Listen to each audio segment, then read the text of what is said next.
Assalamualaikum warahmatullahi wabarakatuh. Bapak Ibu guru hebat, perkenalkan saya Atria Liustari, calon guru penggerak angkatan 9 dari SMP Negeri 17 Kota Padang. Materi kali ini adalah mengenai koneksi antar materi modul 21, pembelajaran berdiferensiasi. Sebelumnya, izinkan saya memperkenalkan Ibu Nisrina sebagai fasilitator dan Ibu Melda sebagai pengajar praktik. Ki Hajar Dewantara telah menyampaikan bahwa maksud dari pendidikan adalah menuntun segala kekuatan kodrat yang ada pada anak, agar mereka sebagai manusia maupun sebagai anggota masyarakat dapat mencapai keselamatan dan kebahagiaan yang setinggi-tingginya. Sebagai pendidik, kita tentu menyadari bahwa setiap anak adalah unik dan memiliki kodratnya masing-masing. Tugas kita sebagai guru adalah menyediakan lingkungan belajar yang memungkinkan setiap anak untuk dapat tumbuh dan berkembang secara maksimal sesuai dengan kodratnya masing-masing, dan memastikan bahwa dalam prosesnya anak-anak tersebut merasa selamat dan bahagia. Pembelajaran berdiferensiasi merupakan usaha guru dalam menyesuaikan proses pembelajaran di kelas untuk memenuhi kebutuhan belajar murid. Pembelajaran berdiferensiasi haruslah berakar pada pemenuhan kebutuhan belajar murid dan bagaimana guru merespon kebutuhan belajar tersebut.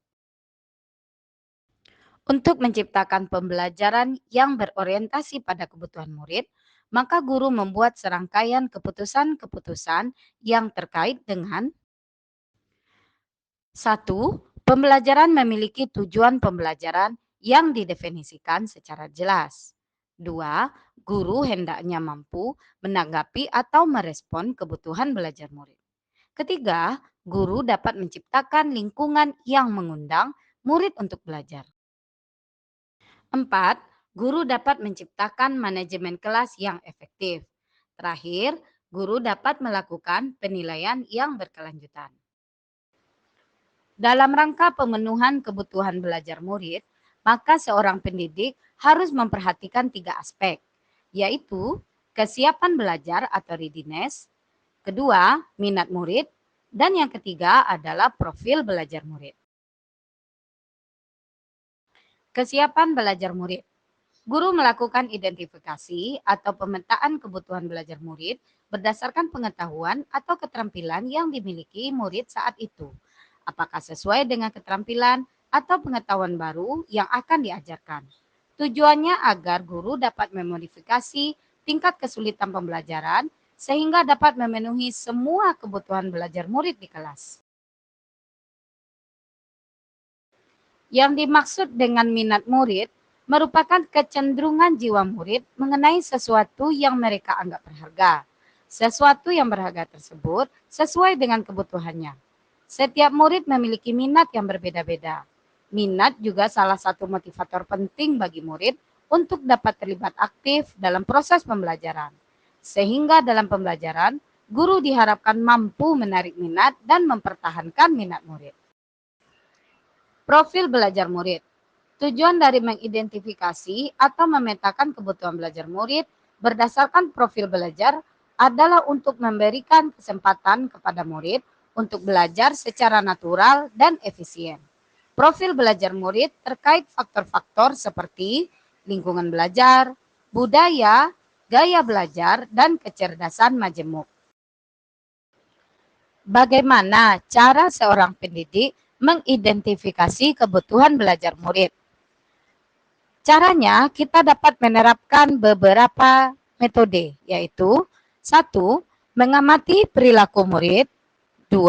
Mengidentifikasi pengetahuan awal. 3.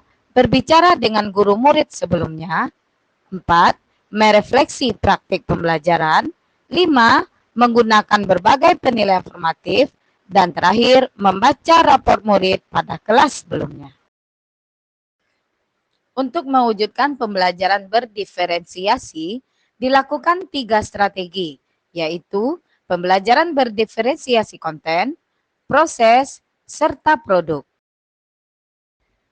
Konten adalah apa yang kita ajarkan kepada murid. Konten dibedakan sebagai tanggapan terhadap tingkat kesiapan, minat, atau profil belajar murid yang berbeda, atau kombinasi dari tingkat kesiapan, minat, dan profil belajar murid. Mendiferensiasi konten dapat dilakukan dengan membedakan pengorganisasian kelas. Diferensiasi proses mengacu pada murid akan memahami atau memaknai apa yang dipelajarinya.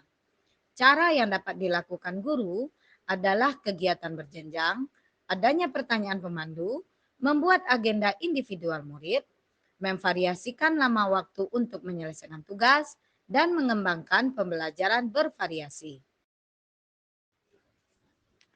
Produk merupakan hasil kegiatan atau unjuk kerja yang berwujud, seperti karangan, presentasi, video, rekaman, diagram, gambar, skema, dan lain-lain. Diferensiasi produk meliputi dua hal. Yang pertama memberi tanggapan, dan yang kedua memberikan murid pilihan cara mereka mengekspresikan pembelajaran.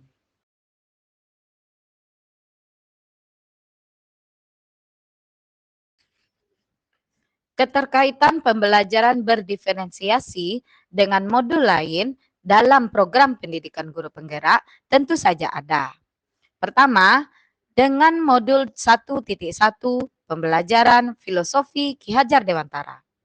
Seorang guru yang telah melaksanakan pembelajaran berdiferensiasi berarti ia telah menerapkan filosofi Ki Hajar Dewantara.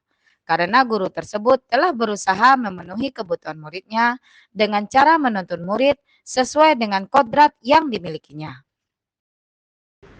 Keterkaitan pembelajaran berdiferensiasi dengan nilai dan peran guru penggerak. Dalam pembelajaran berdiferensiasi, seorang guru harus memperhatikan kesiapan belajar, minat, dan profil murid. Ini berarti guru telah memenuhi 5 kebutuhan dasar manusia yang dimiliki murid. Jika guru telah dengan sadar memenuhi kebutuhan muridnya, maka ia juga telah menerapkan pembelajaran yang berpihak pada murid. Dalam melaksanakan pembelajaran berdiferensiasi, guru juga telah mewujudkan perannya sebagai guru penggerak, seperti menjadi pemimpin pembelajaran yang merancang pembelajaran sesuai kebutuhan murid, serta mewujudkan kepemimpinan murid, telah memberi tuntunan pada murid agar dapat saling berkolaborasi dalam menyelesaikan suatu permasalahan maupun dalam pembelajaran. Keterkaitan pembelajaran berdiferensiasi dengan nilai dan visi guru penggerak. Seorang guru tentu memiliki keinginan pribadi mengenai murid impian, sekolah impian, serta keinginan untuk mewujudkan visi sekolah. Untuk mewujudkan impian atau visi tersebut, tentu guru merancang visi pribadi, bagaimana dan seperti apa cita-citanya. Apa prakarsa perubahan yang harus dilakukan untuk mencapai keinginan tersebut. Jika memiliki hambatan, bagaimana cara mengatasinya. Visi pribadi dan visi sekolah tentu dapat terlaksana jika guru menerapkan pembelajaran yang mengundang murid, menggunakan segala kelebihan dan kekuatan yang ada sehingga murid merasa terpenuhi kebutuhannya sesuai dengan minat, gaya belajar, dan profil belajarnya. Keterkaitan pembelajaran berdiferensiasi dengan nilai dan budaya positif. Murid yang diimpikan oleh seorang guru tentulah murid yang memiliki motivasi internal di dalam dirinya untuk belajar dan untuk mengubah dirinya ke arah yang lebih baik. Dalam pembelajaran berdiferensiasi, seorang guru akan memberikan motivasi pada muridnya agar dapat mengembangkan dirinya sesuai dengan minat dan gaya belajarnya. Dalam pelaksanaan pembelajaran berdiferensiasi, juga diperlukan keyakinan kelas yang disusun berdasarkan curah pendapat di kelas. Keyakinan kelas sangat diperlukan dalam menciptakan lingkungan belajar yang nyaman dan terciptanya budaya positif di sekolah. Demikianlah koneksi antar materi modul 2.1 pembelajaran berdiferensiasi. Terima kasih telah menyimak. Salam dan bahagia Bapak Ibu guru hebat. Assalamualaikum warahmatullahi wabarakatuh.